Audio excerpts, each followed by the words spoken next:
topic is what global shocks are teaching us about leadership, strategy, and resilience, which relates to the pillar of change leadership. Goodmorning BSN is organized by the BSN Impact Center for Great Leadership. The center is an initiative of BSN, generously founded by the Culture Factor Group and sponsored by the new energy company Chint Global. The Impact Center for Great Leadership is a place where BSN alumni and other managers and leaders from companies and society each meet one another to share insights and to create new practical knowledge. You can also contact the Center for in-company programs to further grow the talent in your teams and in your organizations.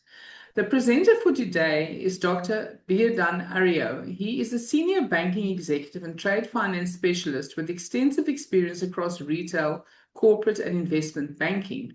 He currently serves as the group head, large corporates and structured finance at Providus Bank, leading complex trade and funding transactions. His expertise spans structured trade finance, export and import financing, credit risk and relationship management across Africa and Europe.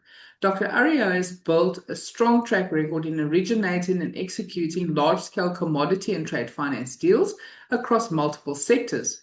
He is a strategic leader focused on driving growth, managing risk, and delivering value in the global financial markets. Our reflector is Adeniyi Bamigbade, a senior finance leader with over 20 years of experience in financial planning, analysis, and strategic management across diverse industries. He currently serves as Director, Commercial Operations and Finance at Emeral Industrial Company FZE, driving data-driven decision-making and financial growth across West Africa. Adeniyi has a strong track record in improving financial forecasting, operational efficiency, and profitability. He is skilled in leading high-performance teams, building stakeholder relationships, and navigating complex financial environments. His work focuses on enabling sustainable business growth through strategic financial leadership and operational excellence. So, Dr. Abiodun, if I can hand over to you for your presentation, please. And Paul, if you can assist in changing the slides, that would be highly appreciated. Good morning. Thank you so much, Janita, for the introduction. And good morning to everyone. Thank you, Adeyinka, and to the entire BSN team for putting this together, because, of course, the era we are is the era where we need to understand how to get prepared for change. And I think it's just timely for us to look at what global shocks are teaching us about leadership, strategy, as well as the resilience that is required. So I will run through this within the 15 minutes period that has been given to me. Although to do justice to this, you probably will need more time. But again, we'll try to summarize and run through it as fast as possible. Thanks entirely to the BSN team for giving me this opportunity to speak to everyone. And I know the coverage with what I have seen is across the world. So one way or the other, we'll have some respective thoughts around how this impacts our environment. But of course, nobody is immune. So it means that all of us, one way or the other, will be impacted. As introduced, my name is Abiodun Ariyo, and I will be the anchor person for today's presentation. So I'll look at it and ask ourselves why this topic matters now. The truth is, the world is facing unprecedented global shocks, and it's the reality. It's not the first of its kind. It's been happening, but it's just that lately we've been seeing more of it, and it's happening in a way as to interconnect the world technically without really leaving anybody behind. Especially we in the corporate world, we are not immune at all. And again, when we look at what exactly these shocks look at, we can look at the pandemic. After all of us were actually in a lockdown situation for a period of time in 2022, 2021, and all of that. And it was unprecedented, to be honest. And again, aside that, there are other pandemics that the world is facing. COVID-19 is still available as we speak. Of course, the Lassa fever, the measles, the mpox, the cholera, and other emergencies, viral threats here and there. The climate change is also affecting the world as it is. And of course, the economic volatility, the geopolitical conflicts, the type we have between Iran as well as United States, Israel, is actually affecting the world. The supply chain is really affected between the food, the energy, and this impact is felt across the entire world. So these shocks are more complex and interconnected than ever.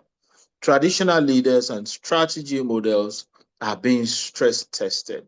So beyond what we can think about is really affecting every arm or every sector of the economy as well as the entire world itself. One thing that is certain and common to all of us today is the increase in energy price, which was unprecedented. And the thought was that perhaps the geopolitical conflict that is happening between US and Iran will just be the mere war size that has been experienced in the past, not knowing that there are other strategies to really prevent the movement of goods from one location to the other. Nobody ever expected that it will affect the entire energy space of the world. Can we move to the next slide? And so what we have seen now is that the impact is felt from every part of the world. And I was mentioning something to you around what we have seen in terms of the violence that the world has seen recently. We can actually take cue from what is happening between the Sudan and the Sahel violence. I mentioned the Ukraine and Russian war, the US and China rivalry, which speaks to the tensions over technology trade, as well as regional influence, particularly concerning Taiwan and South China Sea. We also have the Middle East instability, the conflict in the Red Sea, Iranian influence, and the Israeli-Palestinian issues, which create severe bottlenecks for trade and energy, as well as other conflicts happening inside each country of the world. So to look further, what are global shocks? Global shocks are sudden high impact disruptions affecting multiple systems simultaneously. So example like we have given is the health shock, right? We had a case whereby we have in succession Ebola, also moving to mpox, also taking into what is happening around the COVID. So the crisis was actually coming in succession. The financial crisis as well, whereby we have the stock market breakdown as a result of the influence of one leader or the other. The supply chain disruption, which was occasioned by the war that was coming from one side of the globe. For instance, the Hormuz, the Strait of Hormuz that was actually seized by Iran, and again disrupting the supply of energy between the Iranian side down to China, which of course it's actually causing a whole lot of energy shortage in China as well as every part of the world. The technological disruption as well, because now everybody is moving towards gaining some level of supremacy in technology. So it's really tough and creating some level of shock across the entire world. So the core characteristics here is the interconnectivity nature of this shock, the unpredictability nature of this shock, and the system-wide impacts that it has across the entire world. So nobody is immune. The world is a global village, and it cannot be predicted. You can't really say this is what is going to happen tomorrow to any economy. You don't know the impact of any war that can be started very close to your own country or your place of residence at this time. And so leaders are bound to prepare for the changes that the world has never witnessed before. Let's go to the next slide, please. And so what we need to look at again will now be how this will happen to us in terms of the new reality, which is a permanent volatile world that we live in. At a point, the world can be a bit predicted, but it gets to a level whereby it is really difficult to really say this is what will come next in terms of what will happen to any individual or world inhabitant or any country in any of the continents of the world. So the nature is a polycrisis environment, which means it's a multiple crisis happening at once. So today's challenges are no longer isolated. Health, economic, geopolitical, and environmental crises now occur simultaneously and amplify one another. And next to that is the increased frequency and severity of this disruption. Shocks are happening more often and with greater impact, leaving organizations with less time to recover before the next disruption happens. Like I mentioned, that for the health case that was experienced over a period of time, in the shortest period of time closer to us, is the likes of Ebola, Mpox, and at the same time, when we are having all of these, we are also having the Ukraine-Russian war affecting the energy as well as the agribusiness movement. Also, the US-China rivalry happening almost the same time. The Middle East instability happening almost the same time. So there is this increased frequency and severity of this disruption, which is affecting the hierarchy of human need, which of course concerns the food, concerns the shelter, and also concerns the means, other means of livelihood like clothing and all of that for people who are living in all of those areas. So next to that is the organizations must operate under continuous uncertainty. So we are bound to just live under this uncertainty. And if we are bound to live under this uncertainty, we must be resilient enough as leaders. We can no longer rely on stable forecast.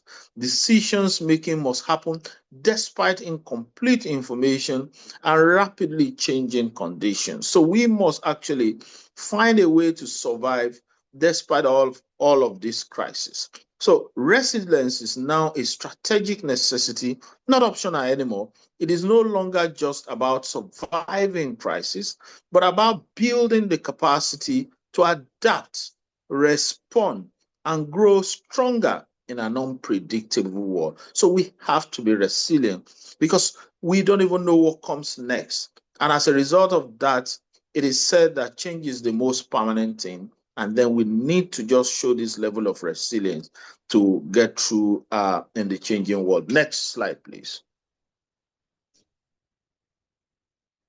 Okay, so what are the lessons we have learned as a result of these disruptions that are happening in the world? First of it is leadership must start with resilience.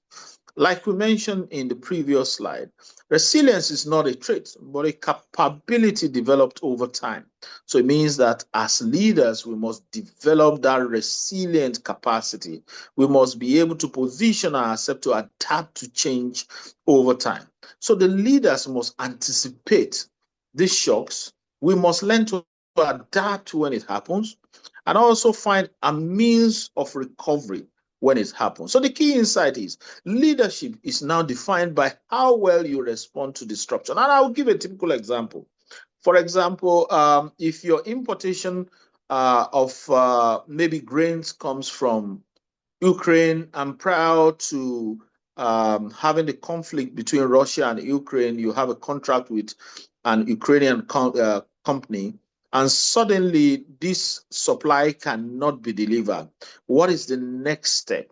So, in other words, as leaders, what is expected of us is let's anticipate it. It is not as if the anticipation itself is doom anticipation, but the truth is, it's just the reality that anything can happen at any time.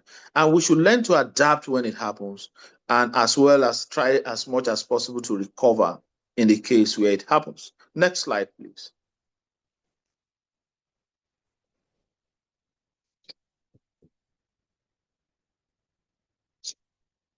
Next slide. Okay, so the next lesson that we have learned is communication, which is a strategic leadership tool. Now, I want us to look at it from the 5 C's of leadership communication. Clarity is quite important as a leader, which is actually very simple, direct, and easy to understand.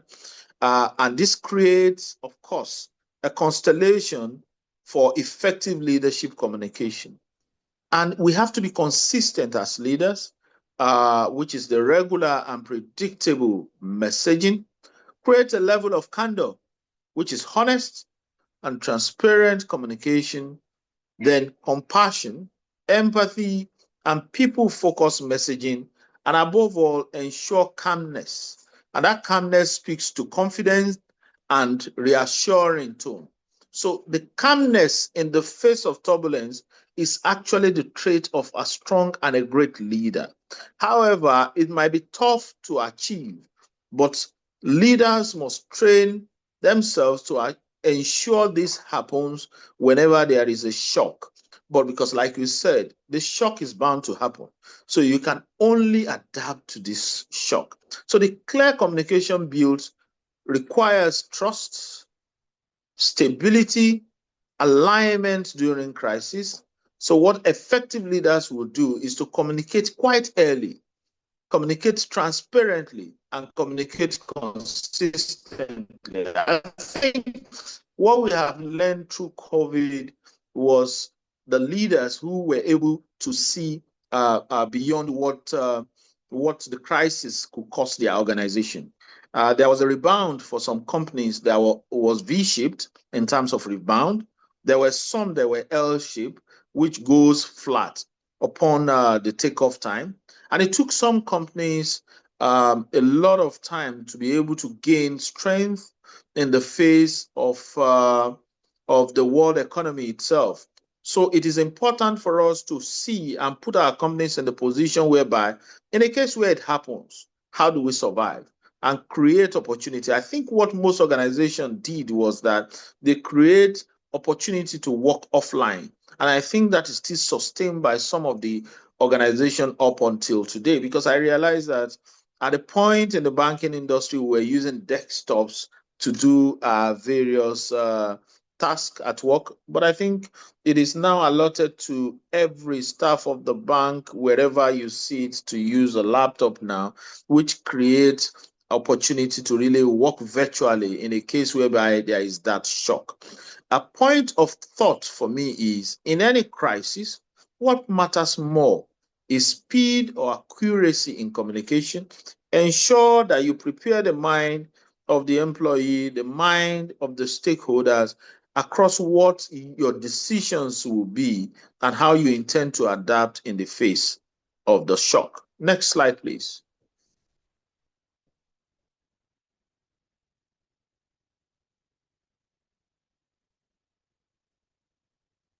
While we're waiting for the slide to move. Okay, so the next one will be the dual leadership trait, which is quite critical in a time like this. So this is what research has shown, that crisis leadership, which is a short-term action which focuses on rapid response, decision-making under pressure, and stabilizing the situation, prioritizes speed, control, and immediate risk mitigation. The second one is the transformational leadership, which is a long-term vision which focuses on rebuilding, innovation, and positioning the organization for future success. What this does is that it drives changes, inspires the people, and turns disruption into opportunity. So what we are saying is, it is important we focus on dual leadership pathway in a case whereby you are looking at the short-term priorities as well as long-term priorities in the face of shock. And what it does is that it produces stronger outcome. Organizations that balance both are better able to survive the crisis and emerge stronger rather than just recover. There's something I learned in my BSc economics.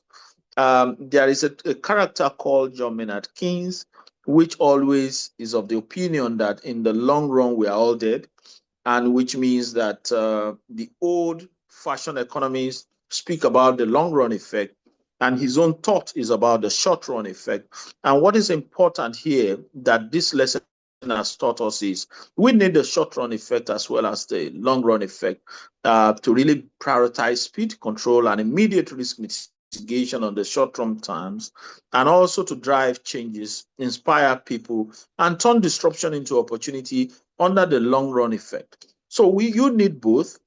On the firefighter reaction base, which contains the crisis, protect the organization, and make quick decision.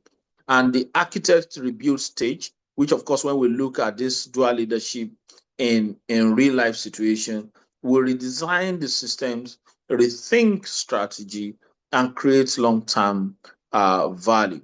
So next, please.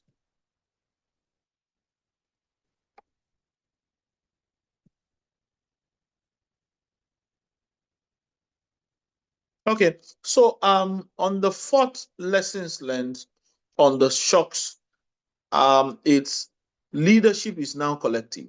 Now, prior to now, what we look at is the one iconic entity leading a pact. But the truth is that we are all leaders, and in every role that we find ourselves, the leadership trait or the leadership responsibility is on all of us.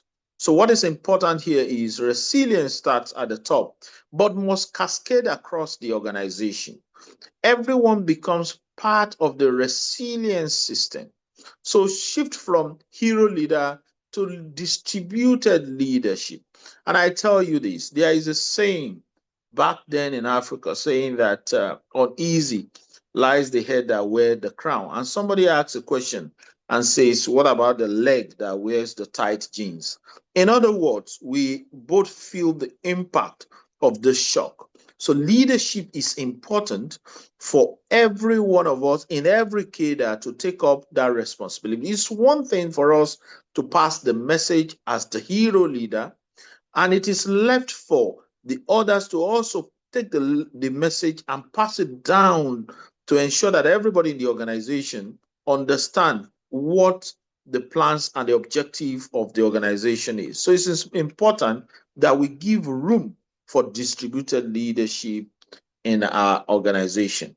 So the next lesson that we'll also look at is strategy must be adaptive, not static.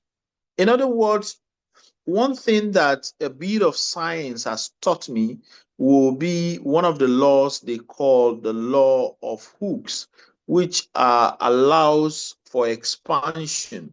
In other words, in the construction of bridges, for instance, you need to put that into perspective to prevent ruptures, to prevent fractures of structures.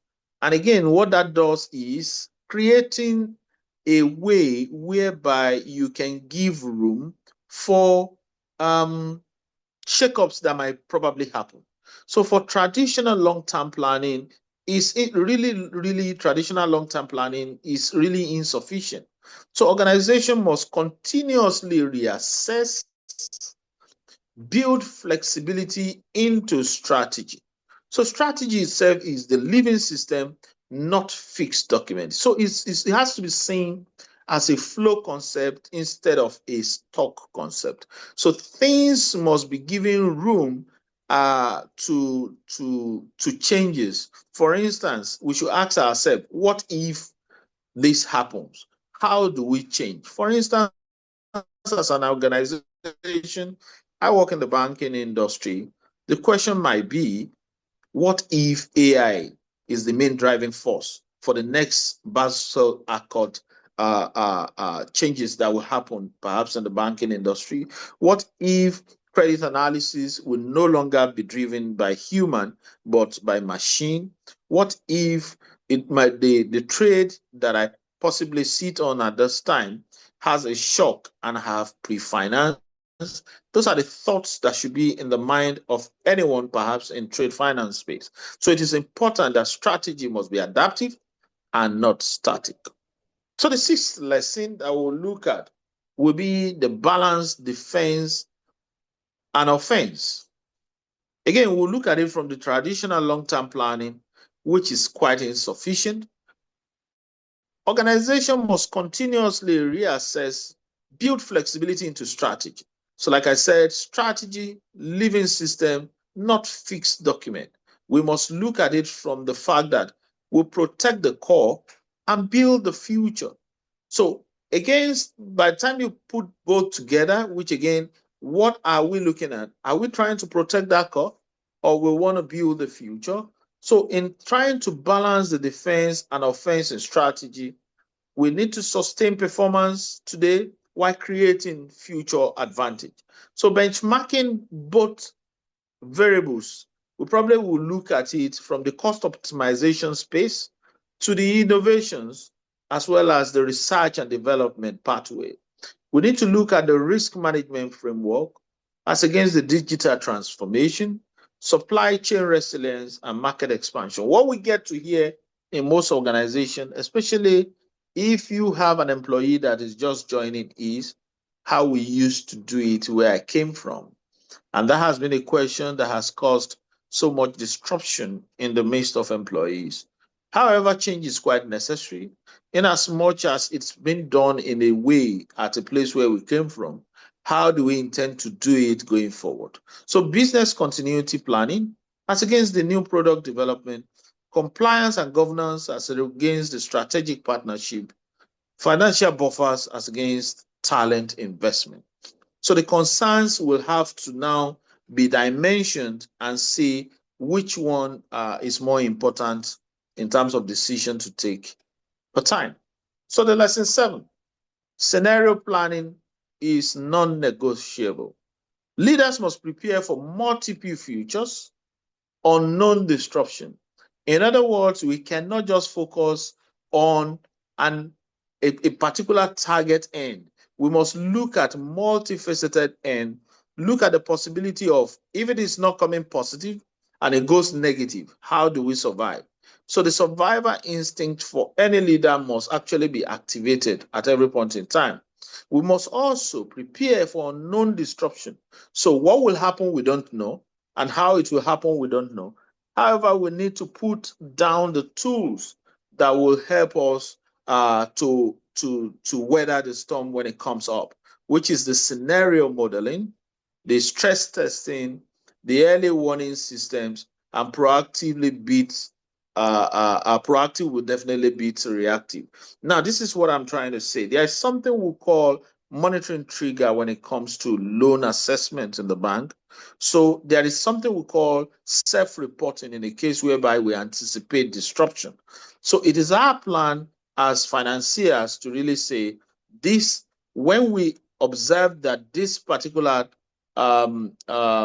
action comes to fore, we need to trigger a certain condition that has been resilient or that has been dormant in the entire chain itself. So we prepare ahead of time in a case whereby there is a shakeup. So there is need for us as leaders to actually prepare for multiple futures in line of what we have seen in the world today, and also the unknown disruption that might come to fore. So the lesson 8, collaboration is a strategic advantage. Yeah, no organization can respond alone. So we have to look at cross-sector collaboration improves resilience. So again, there is no organization that can say, we want to save the world from the supply chain problem.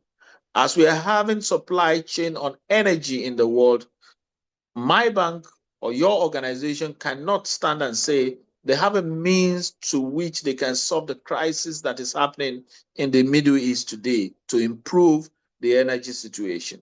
So what do? There must be collective effort. There must be some handshakes between organizations. There must be some forum through which sectors can come together and actually deliberate or collaborate on how to improve resilience. There must be the need to actually exchange notes in our own language, the way we say it, and see how certain organization is also creating change opportunity for everybody. So the examples: public-private partnership, the global coordination network. From our space, for instance, we have what we call the Global Trade Review, which we do yearly to ensure that we share notes among ourselves on what is going to happen. And I remember at the time we discussed on climate change, which also impacted maybe the supply of commodities across the world. So the preparation for the financiers shifted the thought from maybe the supply of a major cocoa product from maybe Cote d'Ivoire that is the main producer, which was majorly impacted by what we call the climate issue called El Nino effect at that time, right? And to shifting the buying to maybe the likes of Ecuador coming to Nigeria to purchase the cocoa, although it came at an increased price, but of course, the buyers actually anticipated other jurisdictions whereby they can buy. So no organization can respond alone. So there is need for public-private partnership and global coordination network. Another lesson is resilience. Abiodun, sorry to interject, but we need to start wrapping up. We're running well over time, hey? Please? Okay, the time is Thank running. you. Yes, Thank you. Okay, so let's quickly go to lesson 9, which is resilience is multidimensional, right? The resilience includes the operational resilience, financial buffers, human and people, and structural pathways. So the weakness in one area affects all. Next is build for the entire shock cycle. In other words, you don't have to restrict your building into certain stage of the shock. So you have to build before the shock, identify the potential risk early, also act quickly and decisively, and learn from what has happened to really adapt the system and processes and strategy. Yeah, so lesson 11, agility is a core capability.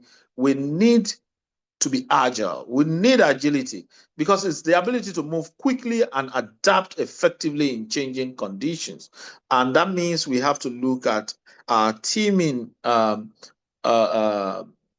support, what we use as our strength as an organization, the data we actually coordinate to get our job done, and we need to respond effectively. So what is important is sense changes quickly, respond effectively, and critical for supply chain and operations. We need to look at what enables quick rerouting, supply shifts, and process adjustment. We need to also minimize disruption and maintain continuity. Okay, next slide, please.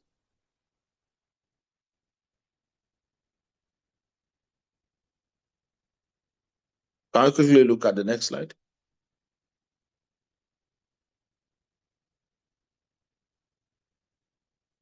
Okay, so let's then organization will have to also have a lesson around invest in redundancy and diversity, over-optimize system collapse under stress. Redundancy ensures operations continue in one part fails, if one part fails. So diversity avoid reliance on a single source of approach, while resilient systems include backup resources, multiple suppliers, and diverse capabilities. Next slide, please. I want to quickly see if we can just take out the lessons and then move to the main action plans as fast as possible. Okay, so technology is a resilient multiplier. And what does that mean? Data analytics and early warning system enhances preparedness by enabling organizations to detect risk earlier. So what is being said here is that we need to put our data in place to ensure that we make faster decisions and respond with greater precision. So it still backs up to resilient system, which includes the backup resources, multiple suppliers, and diverse capabilities. Next, please.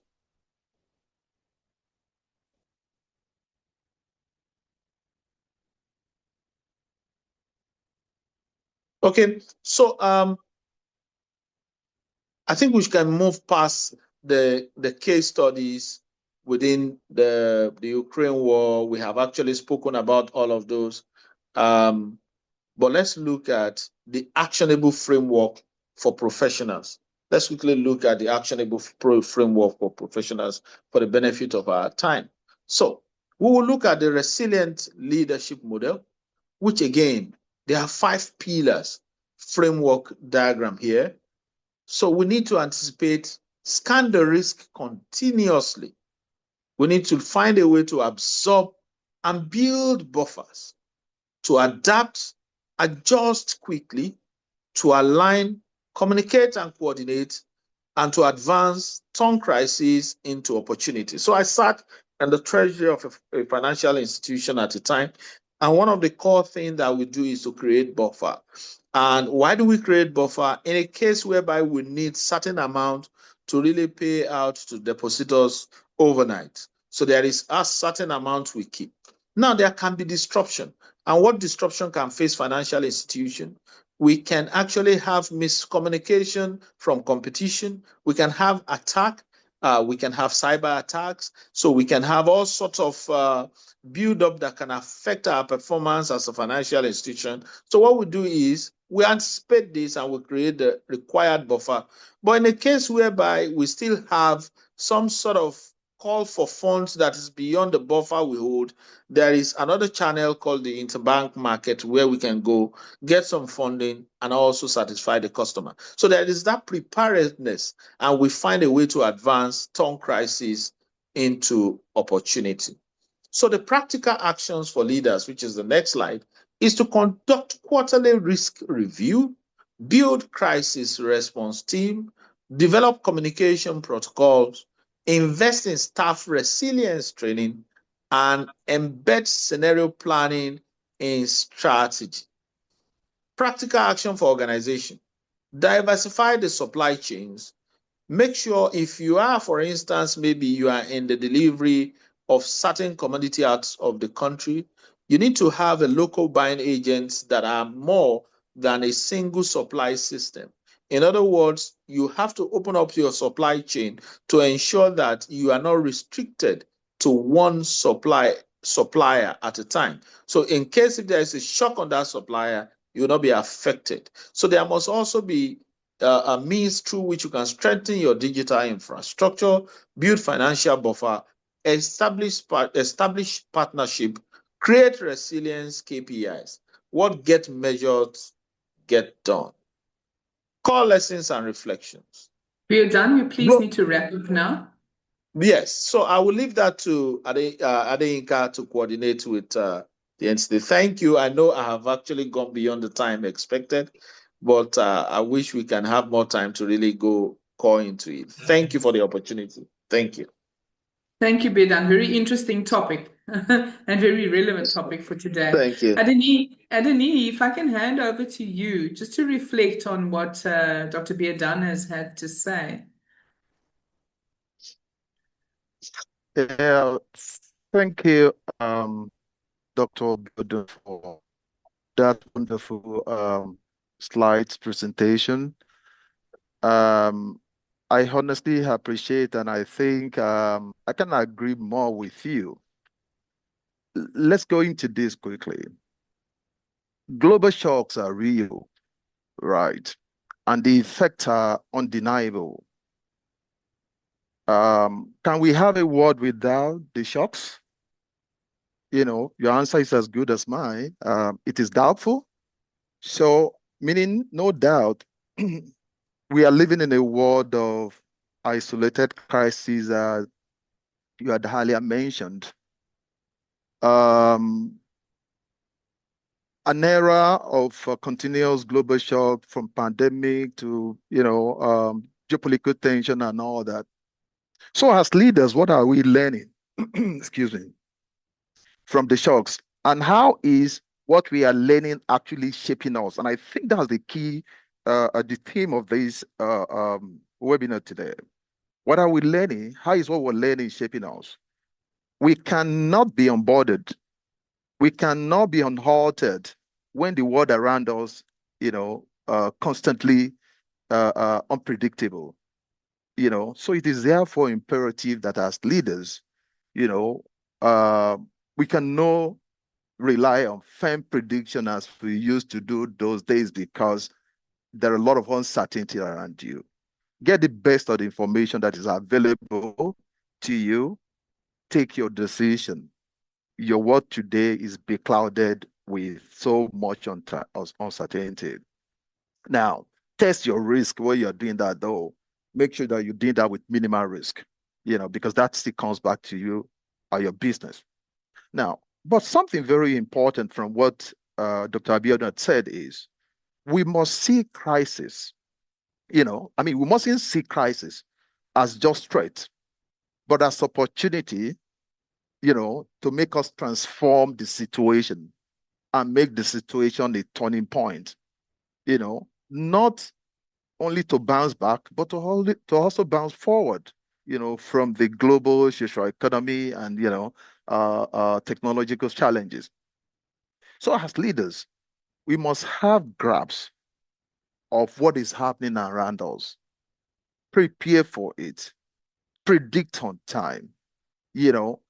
A part of your preparation is develop yourself with different skills, continuously. COVID-19 did not wait for us to go and develop recession vaccine that will apply. It came. Today, there are tens of chiefs on the Strait of Hormuz that cannot deliver product to customers. So how are we preparing ahead? Now, if we must do this, swift decision making cannot be overemphasized. Proactive coordination among stakeholders is very important, and we must maintain our morale. The confidence, the discipline is very important. Now, I would just like to use a life experience the remaining 2 minutes that I have.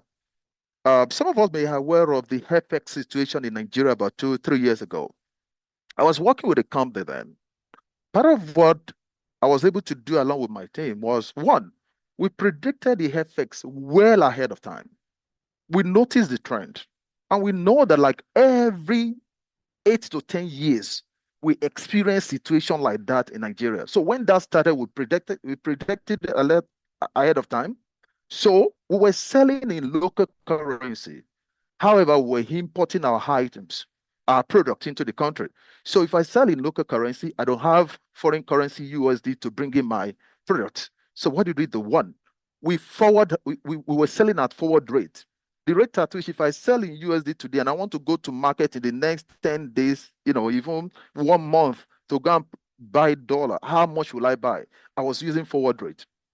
And when that started, part of what we did was we brought in our product.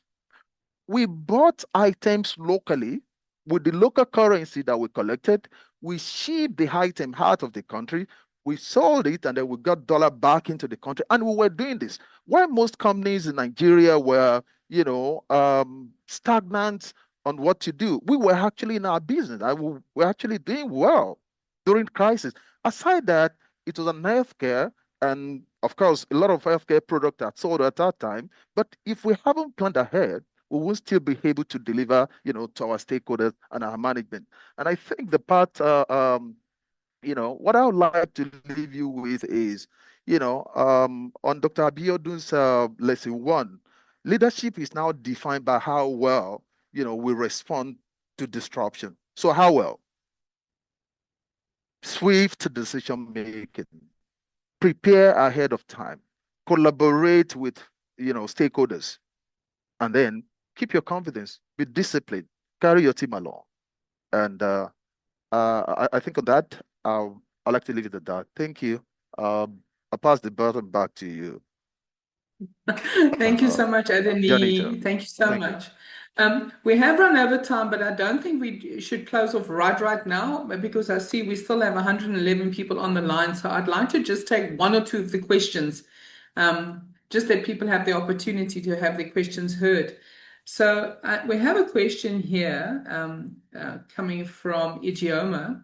She wants to know, what can one do if the organization where one is does not put any strategy in place in a changing global world as we have presently, and what is the effect of such leadership in an organization? Dr. Abiodun, if I can ask you to reflect on that question. Thank you so much, Janita. I think what I heard was that if an organization does not react, what happens? I think that's the summary of it. Yes. Death is imminent because, again, the shock alone can take away the existence of that entity. For instance, it is expected that periodically in a country like ours, Nigeria, that there is need for capitalization of banks. And if you don't prepare on time, what happens? The bank probably will have to be acquired, be taken over by a weaker bank who has prepared ahead. So essentially, what is important is that we need to put in place all of these plans so that in a case whereby there is a shock, we're still on our feet, standing and ready to forge ahead. So essentially, death is imminent for any leader. I mean, and again, I mean it as not a biological death, but the death of the entity whereby he leads will just come to place immediately if there is no preparedness. Thank you. Thank you. Then we have one last question from Amateo. She wants to know, after COVID, the changes in the Nigerian macro environment, and now the Middle East war, larger organizations seem to be able to shift and make the necessary strategic changes as they have listed here. What about the small businesses who really are players in the value of change? How can they deal with the unknown black swans that seem to be happening more frequently? Who looks out for them? Okay, so the way it is for the larger businesses is the same for the smaller businesses. It might seem they are big, but the truth is that the impact is almost the same as it is on the big one as well as the small one. So my recommendation is this. They are the same way there is preparedness by the big organization, the smaller ones should also have a step towards how to adapt in the face of changes. The truth is that the impact might be more, or the support might be more for the bigger company. But the truth is, if the smaller company is feeding the bigger company, definitely there is going to be a way whereby the bigger company can also provide a support system in in a swinging effect to the smaller businesses. So what is important is the smaller business also need to keep a position, just like the big business is, to ensure resilience in the face of shock. Thank you so much. Adeniyi, do you want to give a final word on that question? Yeah, I think on the earlier one, right? The most time the company strategy, organization strategy, we often leave it to leaders alone. But we are all part of the company. I do tell people this. It is also my responsibility to manage, in quote, my managers. So what I do, I predict my manager, I observe my manager, and the rest of that. Now, I can actually do something as an associate, come up with ideas. My manager noticed that ideas is working. And the next time he wants us to perform that assignment, say, hey, let's follow his idea. And before you know it, it starts from my unit to the next unit, then it gets across the organization. So let's be change agents. Let's, yes, the strategy, development, and the rest of that you can give to them, but again, we are part of the organization. And then on the second question on, okay, SMEs, importantly, yes, I can agree more with Dr. Abiodun. It's impacting the SMEs as it's impacting the, big organization, but again, the same solution apply. If they follow the suggestion from Dr. Abiodun's slide, I think they also come out of the challenges academically. Thank you very much, Adeniyi. Thank you very much, Abiodun and Adeniyi, for this very insightful presentation. I think it's got everybody thinking, and I think everybody's going to start looking at what risks and start doing planning. I would also like to thank everybody that's logged on this morning and stayed longer than usual. We have students that have, and students and stakeholders that have logged on from all over the world. I caught a couple of countries, Sierra Leone, the UK, Nigeria, Canada, South Africa, Kenya, Namibia. So we have even Ghana. Algeria. So we've had quite a log on today. So I'd like to thank you all, please, for staying, because I know the numbers didn't drop. Everybody was still very engaged. And thank you very, very much for the time of our speakers and our speaker and our reflector for this insightful presentation this morning. I wish you all a very, very good day. Thanks so much for attending this morning, and we see you next week.